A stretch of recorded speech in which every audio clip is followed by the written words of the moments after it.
Buongiorno e benvenuti. Welcome to Art Yoga Pills with me, your host, Dinny. In this space, we will connect and share together about creativity, inner child, and self-awareness. Siete pronti? Enjoy!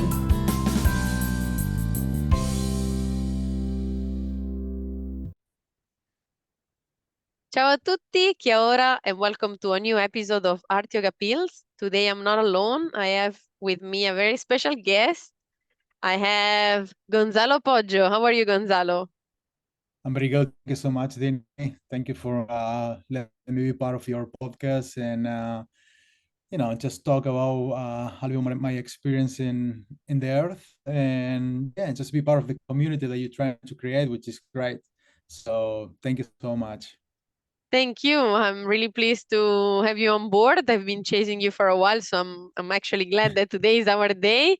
And it's also Yeah. a nice opportunity for me to get to know your story better. I know you personally, but we never truly dig in our past so much rather than focusing on our present. So this is a really nice opportunity for me to know you better, but also for our listener to possibly discovering someone else in our community that has a beautiful offering for us. So thank you for being with me.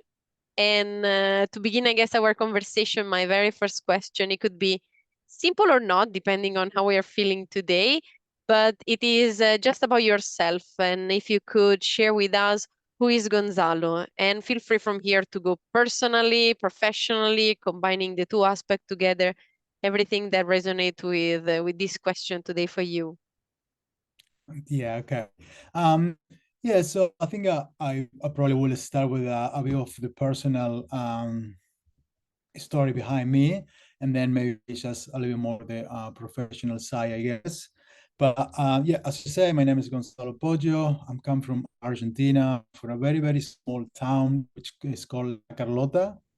Um, yeah, and so I was born there in a farm with my family, very small family, but the farm was quite big, and it was a lot of people living in the farm, especially in summer when it was the harvest, and they usually come all people around to help in the harvest. So in a way, it was a very simple way to live where I'm from, but at the same time, it was a very strong community.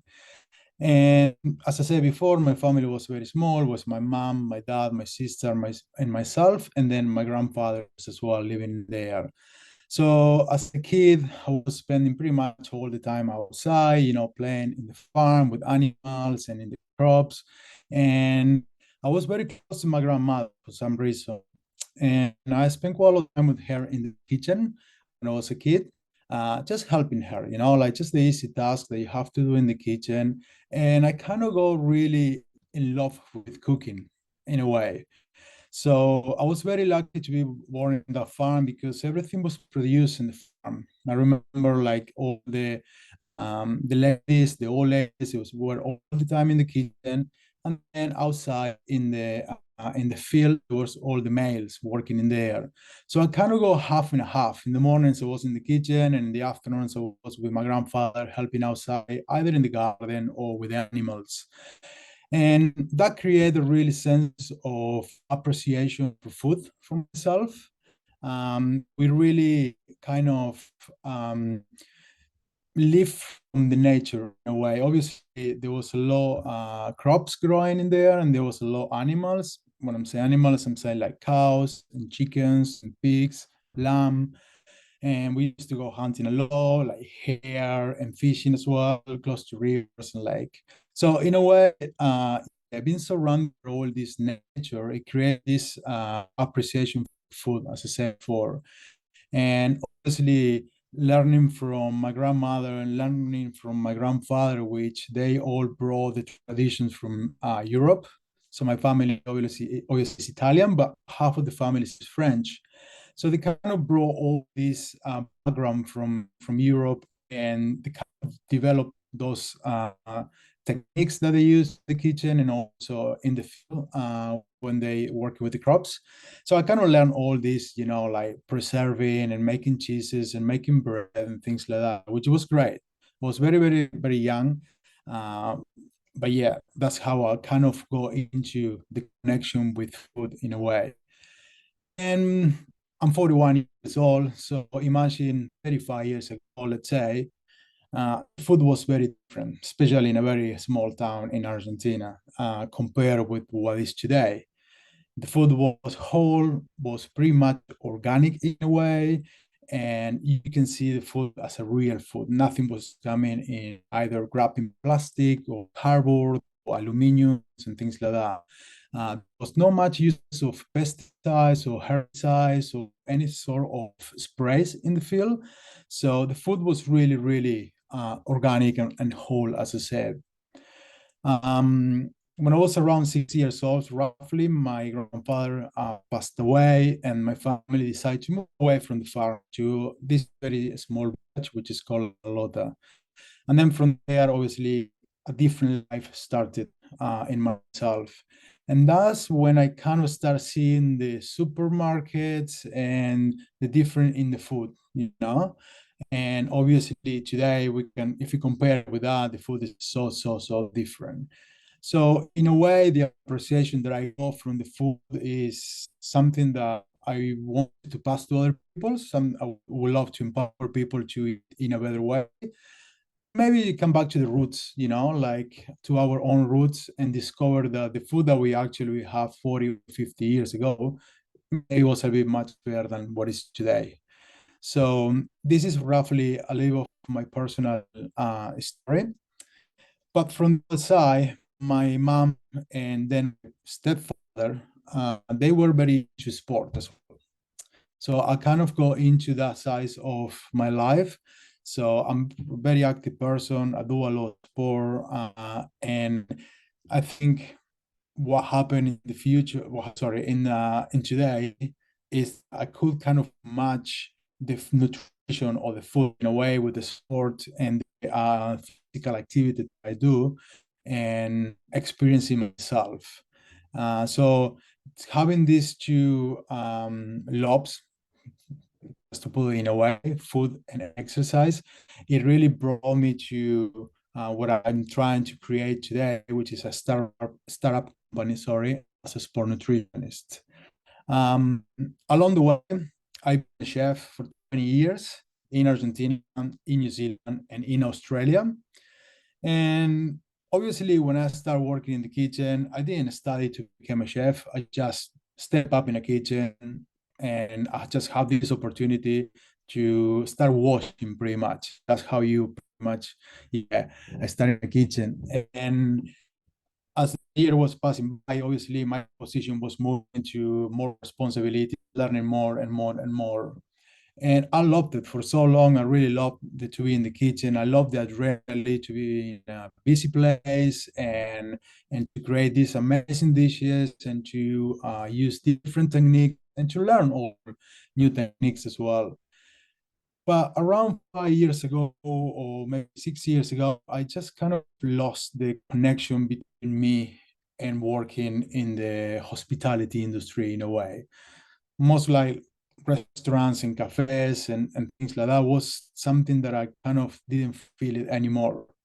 I just felt that I couldn't connect anymore with food for some reason. So I started like asking myself, what else can I do just to bring this love that I have for food? And I realized that what was missing is actually to a deep understanding of the food, of nutrition.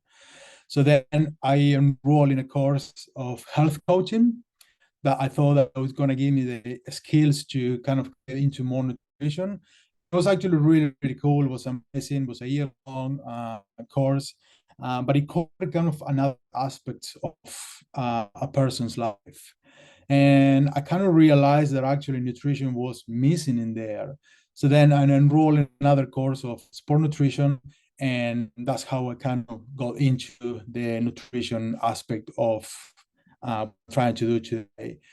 So learning the two skills as a health coach and a sport nutritionist, plus, sorry, being a chef, I think the whole spectrum of a skill that I can have now, that's what I would like to do, you know, in the future is to help more people to understand food in a different way, to understand food that it's not only energy, it's not only calories, it's all more than that.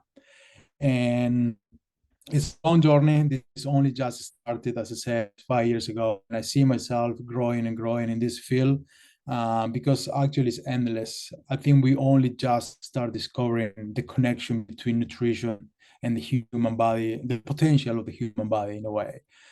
So just to like kind of wrap up, this is my story. Like coming from a farm, everything was whole, organic, family community around the food and things like that, to what I see today. I'm still working as a chef, and what I see today in the industry, I don't think the food is exactly what it was before. And I think us as humans, we need to connect with the food in a different way. It's not only for sport or for performance, but food can do a lot more than that. And I believe that empower the people and trying to teach, or a little more education in the food system will be great for all of us, to not only for humans but also for our planet. Thank you so much, Gonzalo. Wow, there are so many information that I didn't know about you, and I'm really pleased to have this occasion to discover your journey, starting from the place where you were born and raised in the first part of your life. And it's quite impressive to see now, like stepping into this present and your future, like in connection to where you started your journey, how it seems like that your journey was meant to be, and now is going sort of back into the origin of your connection with the land, connection with the product that the land is giving, as well as the profound connection with food in terms of how to cook it, how to prepare it, but also how to connecting with um, not just like organic ingredient, but like the raw ingredient that can be then transformed into something beautiful and special, and that can nourish our body from the inside out as well. So thank you so much for sharing about your journey.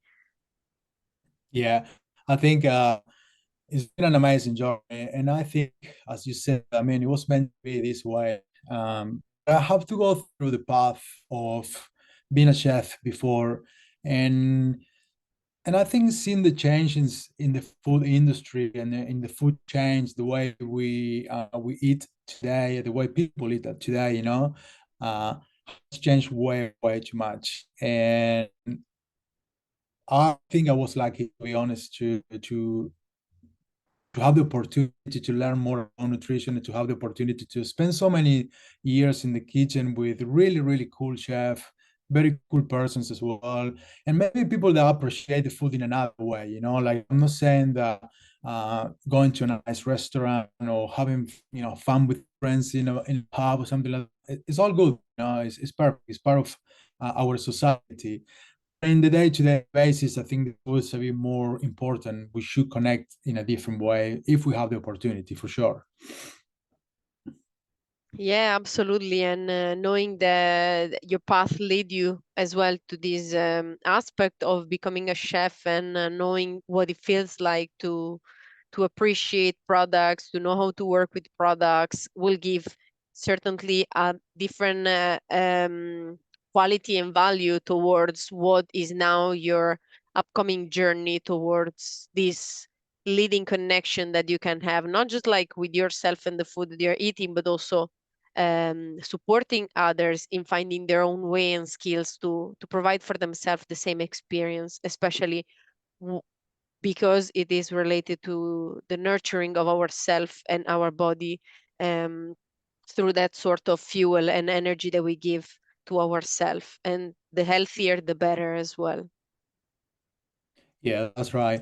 I think now that I have another set of skills as a nutritionist, I can really see that we put in the plate is, as I said before, it's not only fuel, so it's not only calories, but there is a lot more that it brings to our body. There is a lot of things going on in the food industry today, and obviously the price is very important for people, for the ones that have family and they're a bit tired at the moment. We are in a situation that economy all around the world is quite difficult. So making choices around food sometimes can be really hard, especially when we have to decide about quality. Because I don't know, like just put an example, you go to the supermarket and you say, okay, I'll buy one broccoli or buy maybe 2, 3 packets of pasta, like dry pasta, which might be the same price. And I really understand that for families, they have to go for the cheapest option and the option that will fill their kids and things like that. And that's totally fine. But I wish that in the future we all have that the opportunity to maybe to go a bit more fresher, to choose, a bit more whole food, and also go a little bit more on a plant-based kind of diet. I'm not saying that everyone have to be vegetarian and have to be vegan, but along the history of the humans, we can see that plant-based is being pretty much the core of our nutrition, of our diet. Yes, we have protein, yes, we have carbs and things like that, but vegetables is the main thing, actually. Yeah, I've been kind of like a vegetarian without being fully vegetarian because I do eat protein and I can really see the benefits that produce in my body, energy, from mood, my skin, my bones, my performance, because I'm a very active person and I do a lot of exercise. It's totally different in this diet that I'm doing at the moment as a plant-based diet. But everything has to be a bit more what I'm trying to say is like people maybe to understand a bit more the vegetables. They know bad, like a lot of people think the vegetables, the texture or the smell or the flavor, they're not really nice, so they try to avoid it. But in a way, I think we need a little more education around this plant-based idea, and also the footprint of normal stock production in the world, like cows, chickens, and maybe pigs, lambs as well, is not very sustainable for the future of this planet. We really need to move towards other type of production and other type of production that doesn't produce as much carbon dioxide that produce the meat industry, that I think is one of the big ones at the moment. But again, like we all different persons, our DNA makeup is all different. And if you are an athlete, or if you are a recreational athlete, or if you're not doing an exercise, everyone will have a different way to eat, and everyone will have different preferences as well, and behaviors around food and things like that. And it's obviously very important to understand all of this as well. And especially from a person like you that was born and raised in a farm, so had the chance to truly witness the 0 kilometers. I don't know if that's the way to say it in English, but like Yeah.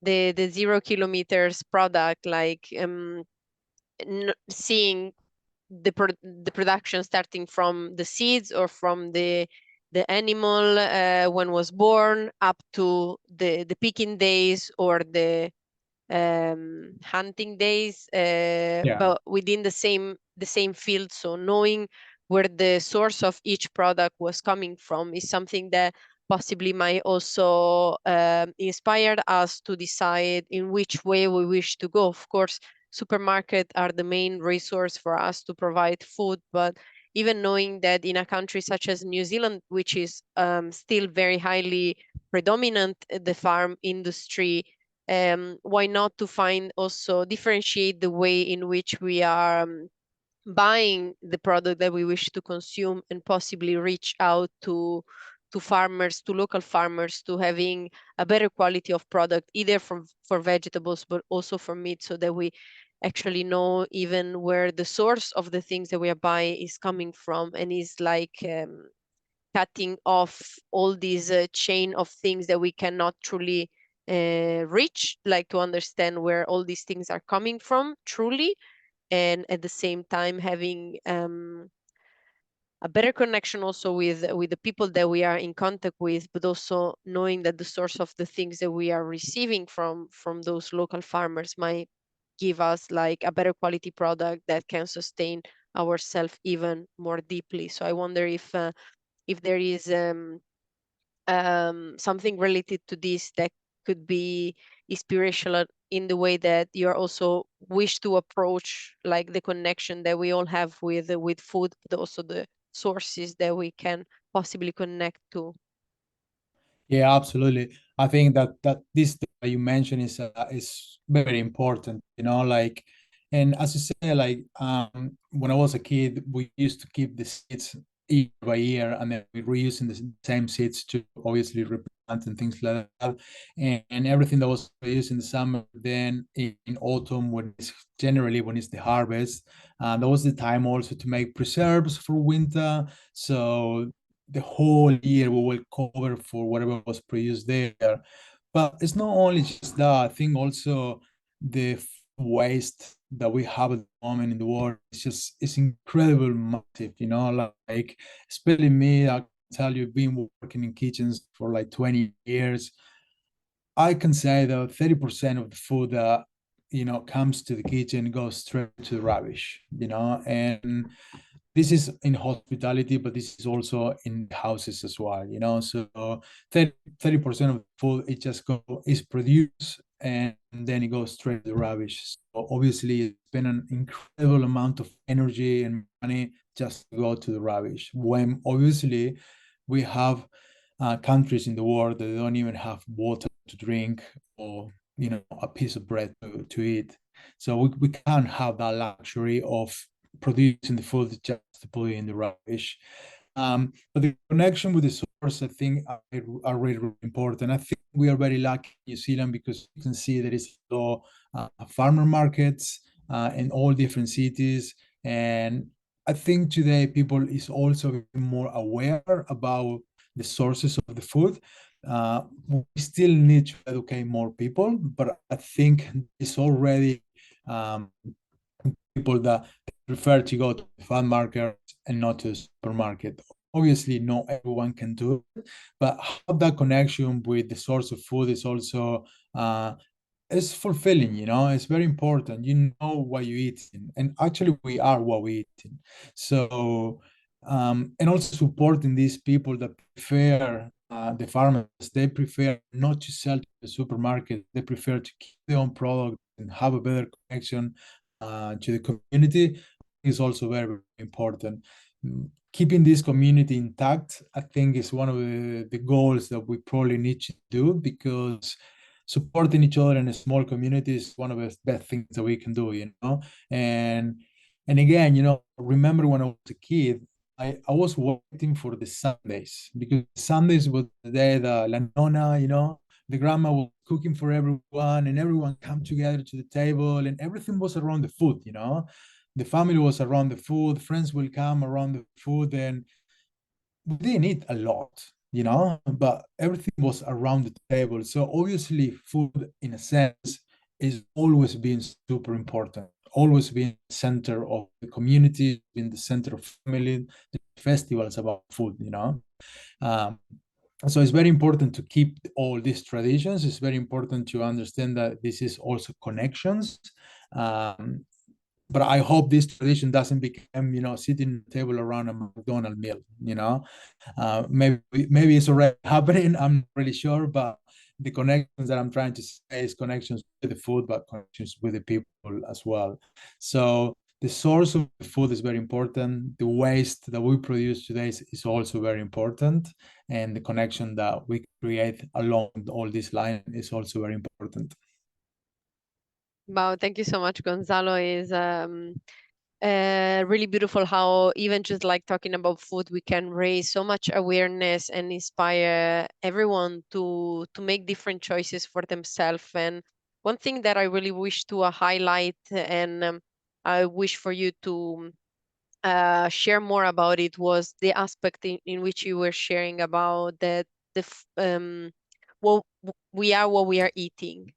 And so, based on that, I wonder if there is any recommendation or any component that you wish to add around that, so that you can possibly start to educating us through this occasion that we have to conversate together, and possibly inspiring us to make different choices from the one that we have made up to this point, but even um, acknowledging also, as you were saying earlier, the fact that also for the raise up that there is towards food, we still need to make choices, and sometimes those choices might not be necessarily according to the sharing that we are doing today, but still might support us in trying to find pretty close ways in which we can still find like healthier solution at an affordable price. So yeah, if there is anything in particular that you feel is important to share in regarding to we are what we eat, I'm really curious to explore with you a little bit deeper what this could be about. Yeah, for sure. Um, I don't know if you watch it, but there's a documentary series in Netflix that's called the Blue Zones or something like that. This is something I studied a long time ago. Actually, came across from a friends when I was living in Queenstown, actually Italian friends.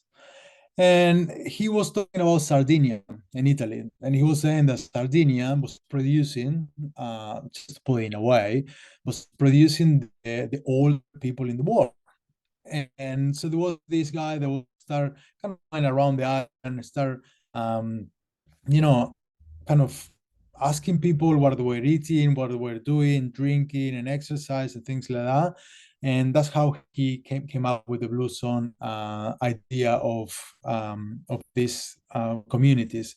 So the Blue Zones are 5 places in the world where the people live the longest, just to put it in a way. Obviously, it's not only because of the food, but it's one of the main sources that produce people that have full of vitality and they can live for more than 100 years, some of them, which is pretty impressive to achieve, you know. Um, so they they take the food as a medicine since a long time ago. And as I mentioned before, most of these communities will be plant-based. Will have some sort of protein, which can come from cows or from chicken or from fish, things like that. Obviously, eggs, cheese, and nuts and things like that. But the main source is plant-based. Also, herbal teas is one of the things that these communities tend to drink a lot, and wine. Believe it or not, good quality wine, a glass of wine is also really good. It has a lot of polyphenols and it's really good for our heart as well. But it have to be very good quality wine, okay? Because today, as the wine industry is also putting quite a lot of stuff there that shouldn't be. Anyway, still an industry.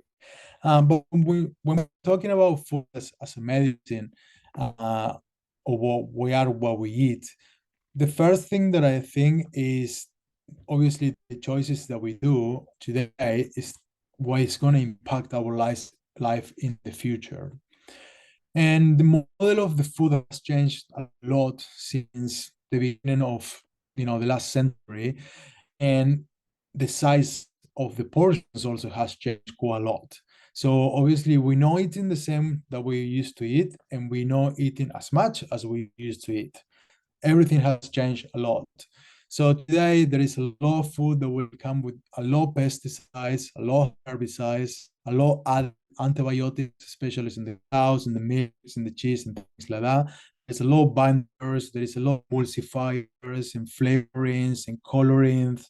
And if you go to any labels of food that you pick up something in the supermarket, most of them they will have a long list of ingredients with names that we don't even recognize. So obviously this impact a lot in our body.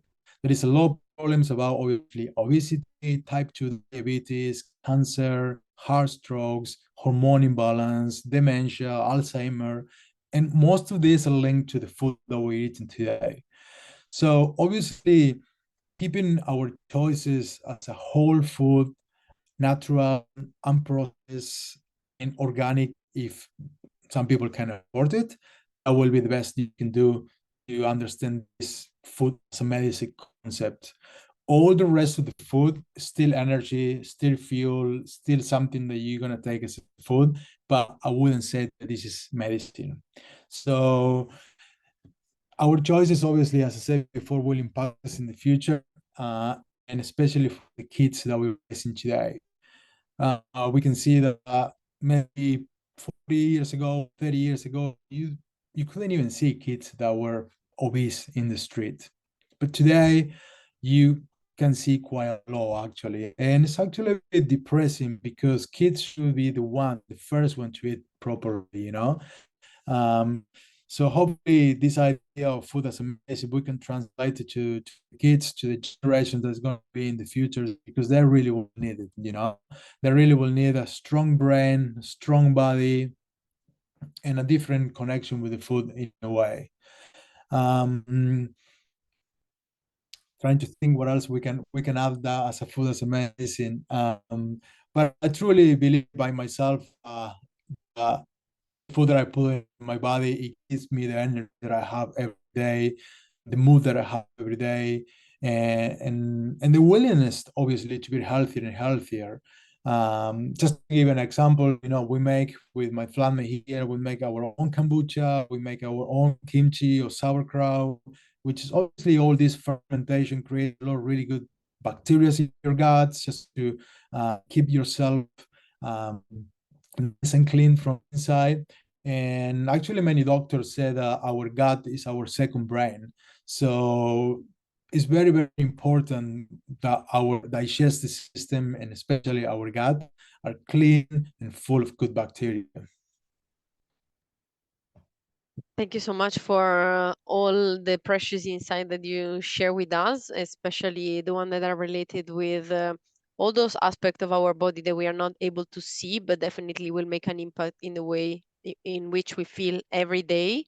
But also on touching the base on the importance for children to be the first one to have a healthier diet so that they could be healthier adults once they grow up. And as you also shared, I really feel for those who don't have yet an education around healthy food and what is it about that could truly make a difference in the way that family raise their children, even around that type of awareness around food as a medicine, and avoid when possible things that could actually affect our health, especially for the young generation, the younger generation that nowadays are definitely way more impacted than when we were children. And I can also see that when I'm around. And yeah, it's truly like breaking my heart the way in which there is been this loss of connection with the way that we are um, knowing about food in the very simple way of what food is and what food can do for us, and the power of food itself. Yeah, I think also, you know, like today, um, people is getting busier and busier, and the families, they don't really have much time to cook for their kids, and they might have to choose a easy option, which sometimes is the takeaway. And that's how we start, you know, like people, you know, trying to maybe take a bit of pressure off themselves, and then it's easy to spend a few more dollars, you know, in buying something, and it's all ready to go, it's ready to eat, but it doesn't mean that it's healthy. Yeah, and I think that's how it started impacting also the kids, but it's also the sugar industry is huge. You know, you can find sugar everywhere, sodas and lollies and ice creams and cheeses everywhere. So it's some of the things that I think it needs to change a bit, because um, type 2 diabetes is one of the big problems that are coming. Obesity, obviously related to sugar, has been going for a long, long time. And it's sad to say, but I don't think it's going to stop straight away. It's going to take a while to, you know, revert all this effect that has been growing for more than 50 years. But as you mentioned before, yes, it's really, really sad to see a 5 years old, 6 years old kid that is already obese, and it shouldn't be like that. If you see Mother Nature, you're not seeing any animals that are fat. They are the shape they should be, and they eat enough for the day. We are the only ones humans that eat more than we need and also destroying our planet in a way, sorry, and probably not educating the next generation in the way they should be educated. As we mentioned before, try to get the kids more close to the farmers, more close to the farm, to the community, and to the source of real food will be amazing. It will be something I would love to see. I would love to collaborate as well, just to see the next generations maybe are more thriving in a different way, let's say. Thank you for sharing about all of this. And my next question, I think, is around specifically to the perform balance, which is your project. And I wonder, for those who might be inspired for all the sharing that you did up to this point, if they would be curious to reach out to you through social media that will be available in the description below this episode, what they could expect or what they could ask you in regards to this type of connection, this type of education that they can gain for themselves through you and through your knowledge, um, so that they could possibly impact themselves in having different choices for themselves and the way that they are giving nutrient to their body, but at the same time to support their family and possibly even their friends, in having the same attention for themselves, in this holistic way in which we can connect with ourselves through the food, through the movement of our body, and through your project as well. Yeah, so when I finished all these studies last year, I just wanted to do something with this.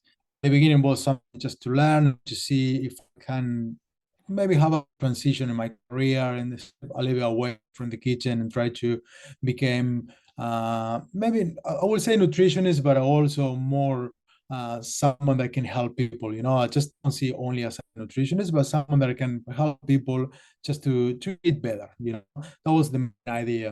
I didn't want it to be a professional or like nothing big. But then slowly I realized that actually there's a big opportunity to me to finally get away from the kitchen. Even I love cooking. Being in a commercial kitchen every day is a really, really difficult job, and it's very stressful as well. And you are 10, 12 hours on feet all the time. And it's something that unfortunately, as you get older, you can't do all the time. I would love to connect it to the food, but maybe in a different way. So that's how the performance balance kind of came this idea to myself. So the idea of the performance balance is to try to use the food to perform in a better way. And when I say perform, it's not only as an athlete, as a sport or athlete. It can be also in your job, when you're working, to have better cognition, to have a better focus, to sleep better, to have a better mood, to have a better digestion, to go to the toilet and things like that. So that was the idea of the performance side. And the balance side was the idea of regenerating the gut, just bring bacteria to the gut and have to become stronger from inside out. And I started developing my website, which is not finished yet, but it will come soon. And what the people can find in there is a little bit more related to or connected, let's say, to recreational athletes. People that want to achieve body recomposition or want to gain muscles or they want to get shredded, and maybe has more a physique that is a bit more defined. At the moment, everything is toward this niche, which is, as I said before, recreational athletes. There is a part of the website that is related to balance that I'm slowly start working in there. And the idea with that is try to educate people through, as I said before, gut health and hormone imbalance, which is happening quite a lot in females at the moment. So it's kind of like a little bit on one side of performance, the other side on balance. Hopefully the website is finished soon, and hopefully slowly I can start pushing this small idea a little bit forward and try to help more people um, to eat better, to feel better, and to have a different connection with food. Thank you, Gonzalo, for your sharing. And I guess that another aspect that comes to me through your sharing, and possibly even to keep on offering insight to everyone who is listening at this point, is also related with a very early sharing that you did, that was regarding like your interest in physical activities.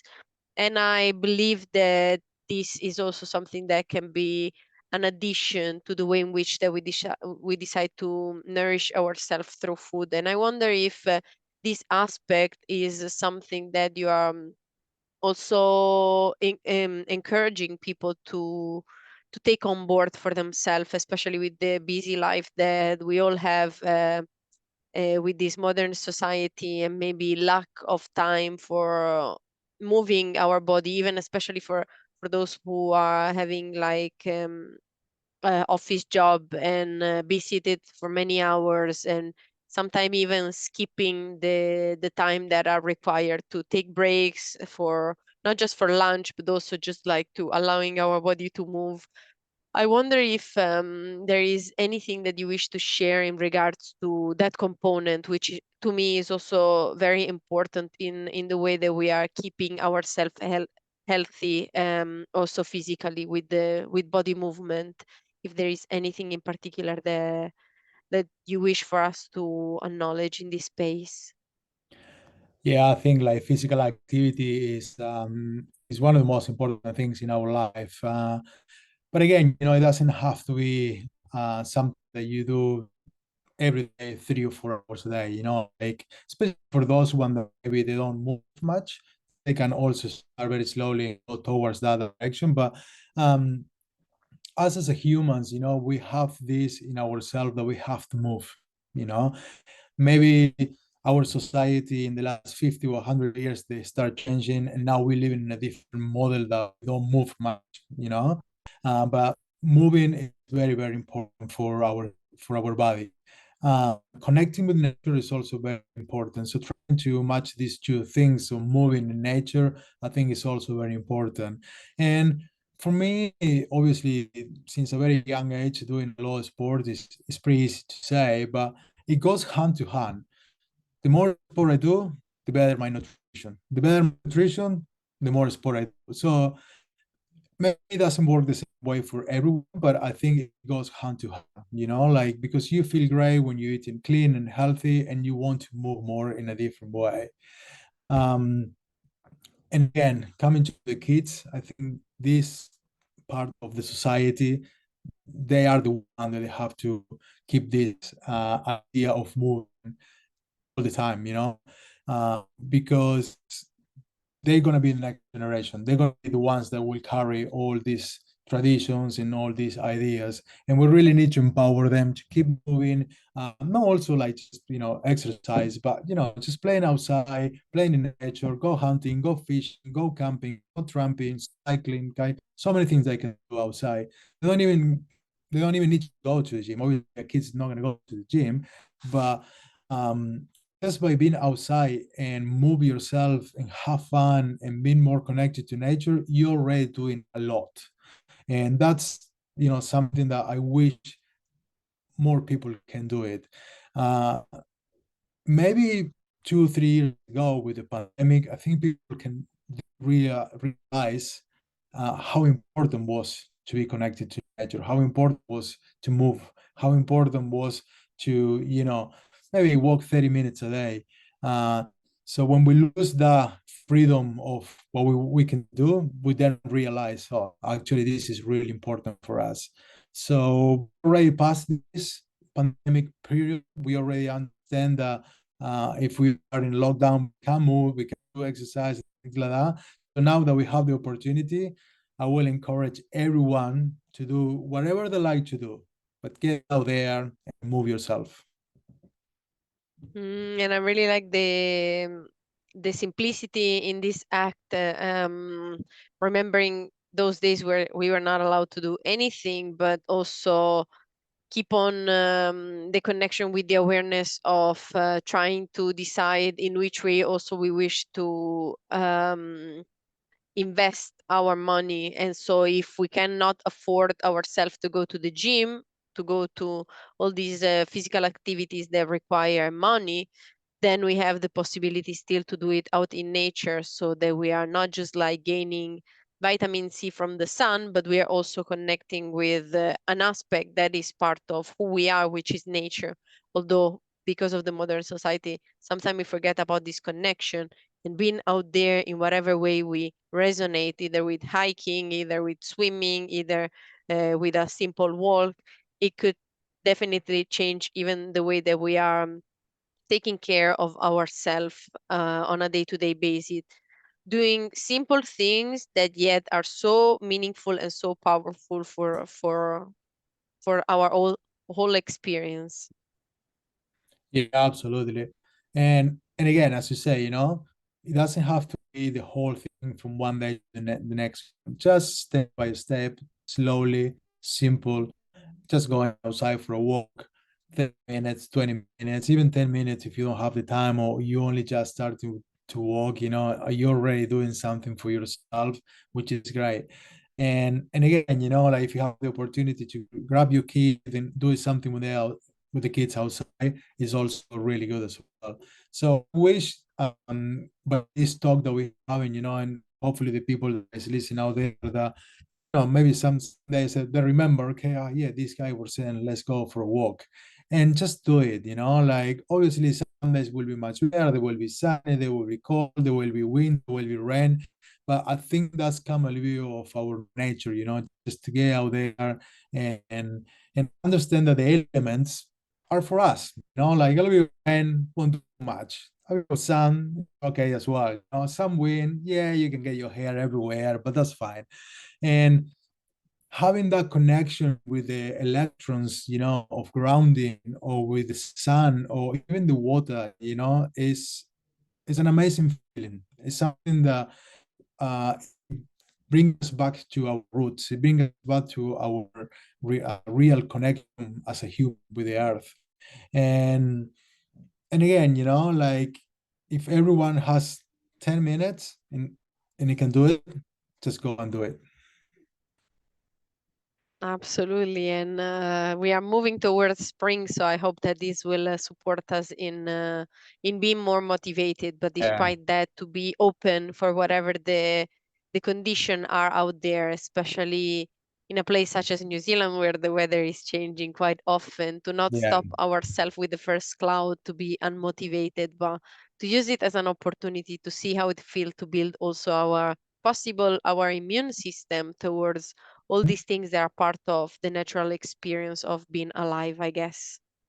Yeah, yeah, get out of the comfort zone, and then I say like being in touch with a bit cold, some cold therapy, hot therapy is also, as you mentioned, it builds a very strong immune system, being connected to the earth, walking in the beach or walking in the grass and things like that, it all creates a really, really good connection with the earth, and it brings a lot of immunity in our body. That's for sure, I think sometimes or at the moment we are getting way too comfortable in our zone, let's say, again, I understand in New Zealand the weather is very changing all the time. Winter can be cold, especially if you're on the South Island, and it can rains a lot, which sometimes is depressing and things like that.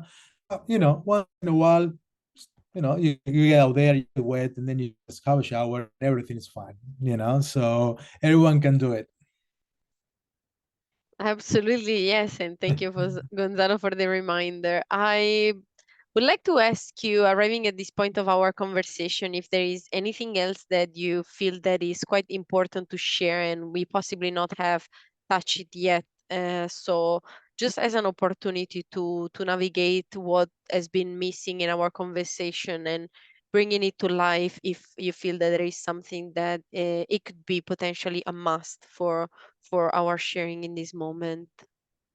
Yeah, I think when it comes to food and especially to nutrition, there is a lot of information out there, and nutrition and the reality is compared to rest of the science is a pretty new science. If you think about it, vitamins and minerals, they were discovered only 100 years ago.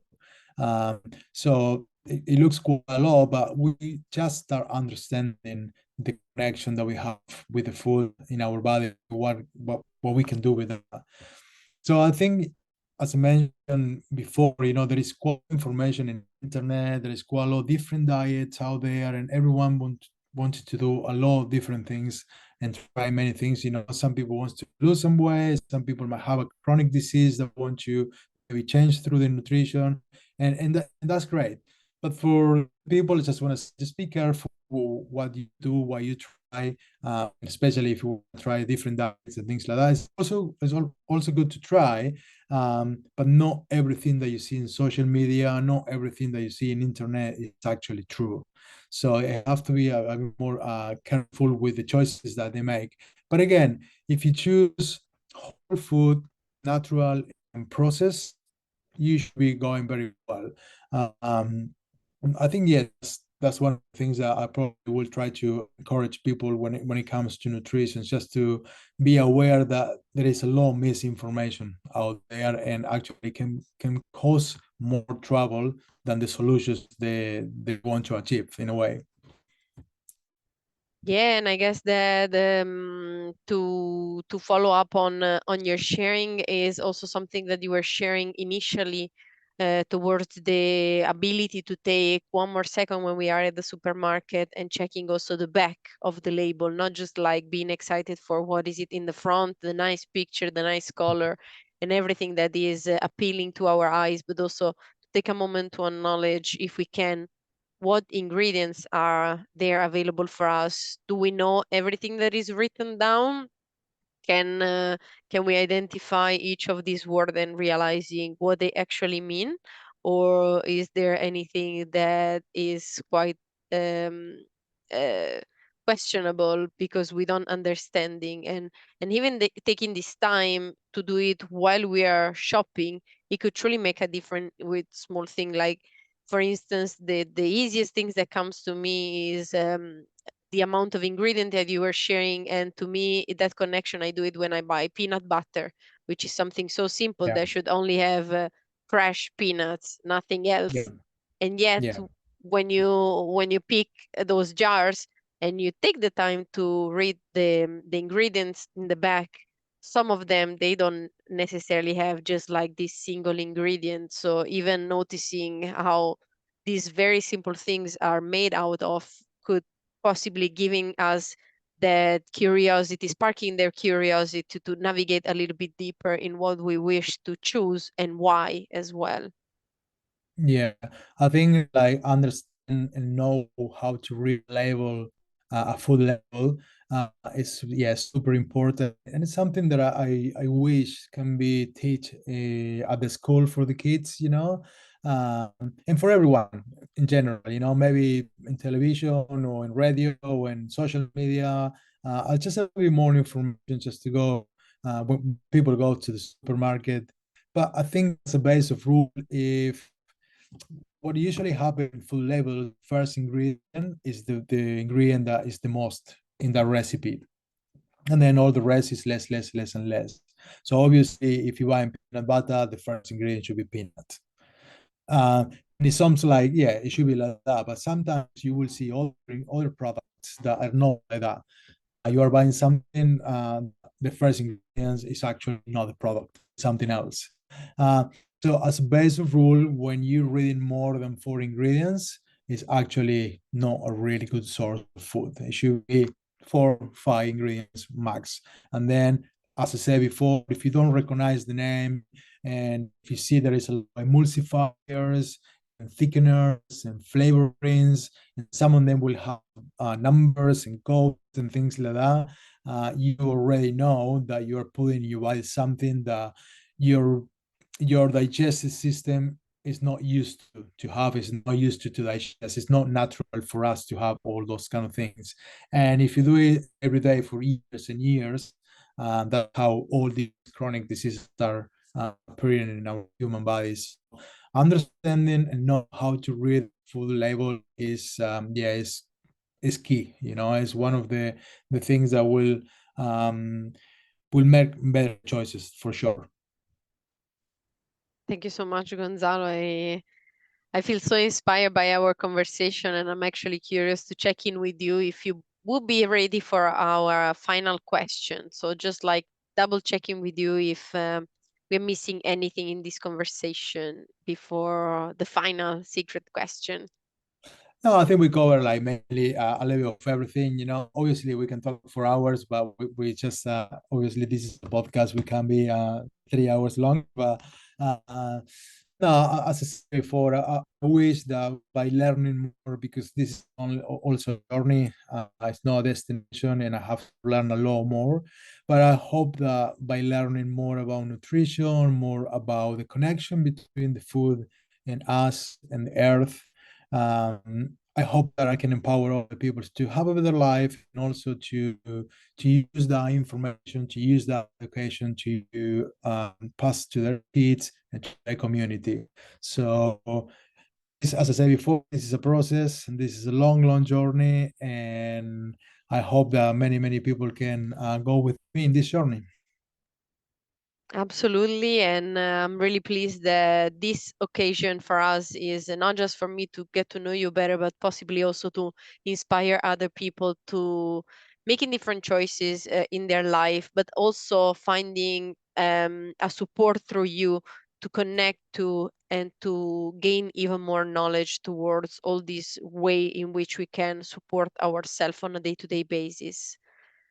And yeah, I guess that just to conclude, like the inspiration that I received from you, my final question is an invitation for you, if you like, to share with us possibly three empowering messages that you wish to dedicate to us, starting for yourself, even just like a reminder for yourself, but also to me and everybody who is listening in this moment.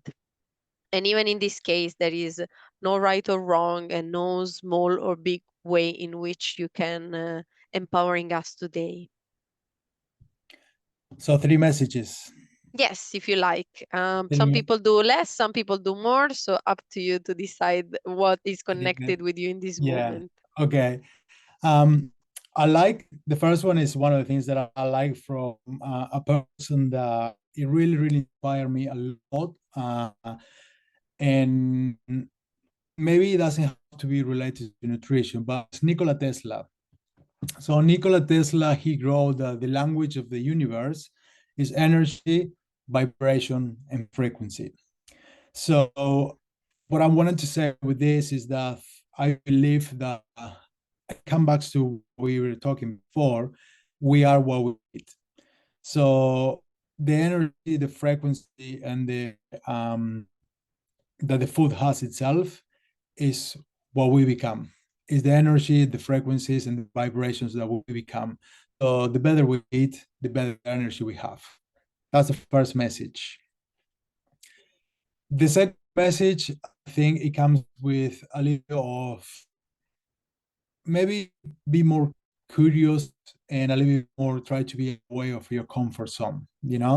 uh, I think it's very, very important sometimes when we feel stuck, especially when it comes in food and nutrition, just to be a bit more curious and try to be away of your comfort zone. You probably will achieve other results. And the last message is actually a little story I'll share with you that I learned when I was in high school. And it goes this way. So in the 16th century, the opera, which was responsible of the upkeep and maintenance of the Florence Cathedral in Italy, they commissioned like several artists to create new sculptures for the cathedral, to put outside the cathedral. And I think the main purpose was to replace these new sculptures for the older ones. And within these artists was Michelangelo. Michelangelo, by that time, it was relatively no very unknown in a way, but slowly he started getting recognition with these artists.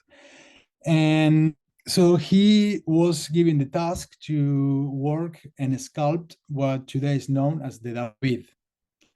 And obviously, it was a really difficult project. And he also had to work on a massive piece of Carrara marble, which is one of the most difficult materials to work as a sculptor. I think he started in 1501, something like that, and it took several years to complete the statue. And then when the statue was finally finished and revealed to the curators of the specialist, they were to examine it.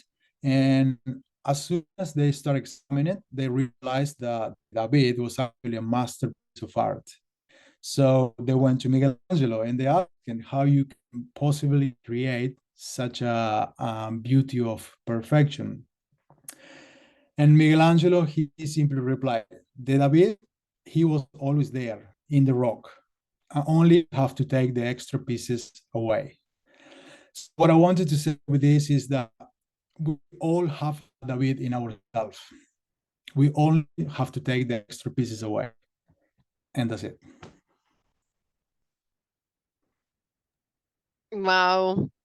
I am really impressed for all the beautiful sharing that you did, but especially the little thing, the little extra knowledge that you give me about my own country. So I'm really pleased also that through the empowering messages you actually share something really precious that was coming from a story which to me is the very first experience, and I'm really hoping that despite of just this little story, but all the content that we had the possibility to navigate together today might be very inspirational for everyone to make their own decision to remove what is unnecessary for themselves and just to keep what is essential, which is the most important and precious part. So thank you, Gonzalo, for it.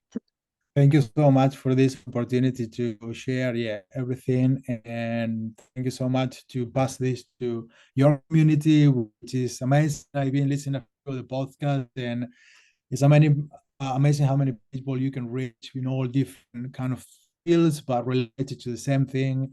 And for me, being part of this and just to have the opportunity to speak a little bit and try to share what I love in my life, in my career, has been amazing. So thank you so much for this opportunity.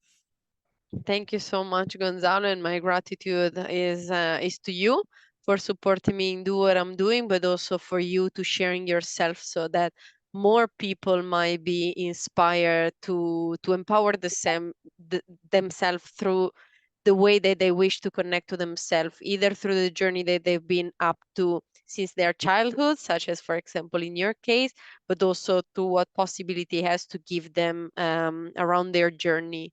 And this is very precious to me to being able to have you on board for this, so that even your knowledge can be inspiring, and not just me by listening and conversating to you, but to everyone else as well that took the time to have the chance to hear each other talk and bring in something in their life to through your sharing too. So thank you one more time.